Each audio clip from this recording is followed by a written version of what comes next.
matière familiale, déjà, ce qu'il faut préciser, c'est que, à mon sens, un mauvais accord vaut mieux qu'un bon jugement.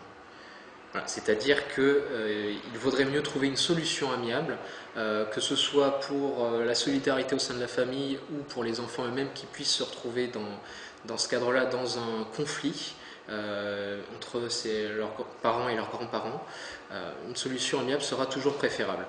Pour autant, s'il n'y a pas possibilité d'arriver à un accord amiable, les grands-parents, de façon générale et par principe, ce que précise le Code civil, ont le droit d'avoir des relations avec leurs petits-enfants. Et les petits-enfants ont le droit d'entretenir des relations avec leurs grands-parents.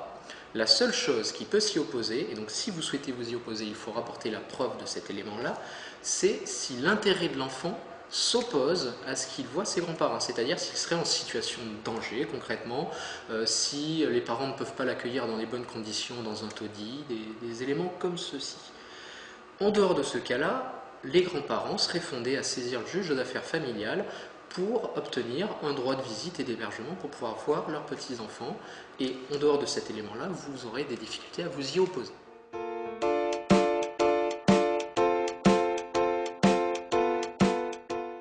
De tels comportements peuvent être considérés comme du harcèlement, que ce soit des membres de la famille ou pas. Toute personne peut être répréhensible pour ce genre de comportement. Donc il y a un article du Code pénal qui est spécifique au harcèlement et il y a un article qui est plus spécifique sur la situation que vous décrivez qui sont soit des messages vocaux, soit des messages textos. Qui réprime donc ce qu'on appelle les appels téléphoniques malveillants ou les messages malveillants.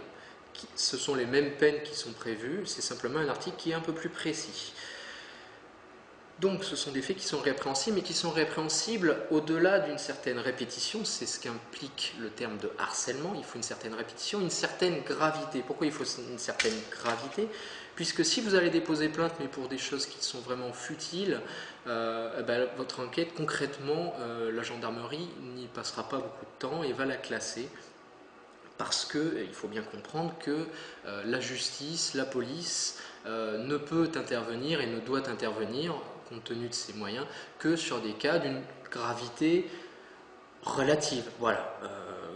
Dès qu'il y a une insulte, on ne peut pas aller voir la justice et il n'y aura pas un jugement à chaque occasion. Il faut qu'il y ait une certaine gravité, une certaine répétition dans le temps qui soit démontrée.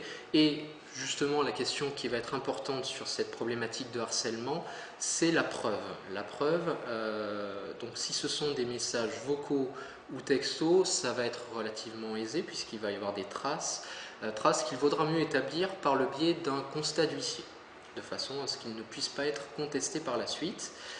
Mais si ce sont des conversations en direct, il est éventuellement envisageable d'enregistrer la conversation à l'insu de la personne, mais là aussi la preuve pourrait être contestée par cette personne qui pourra dire « mais moi je n'étais pas informé que j'étais écouté ». Voilà ce que je peux vous dire sur cette question-là, qui reste à une appréciation en termes de répétition et de gravité.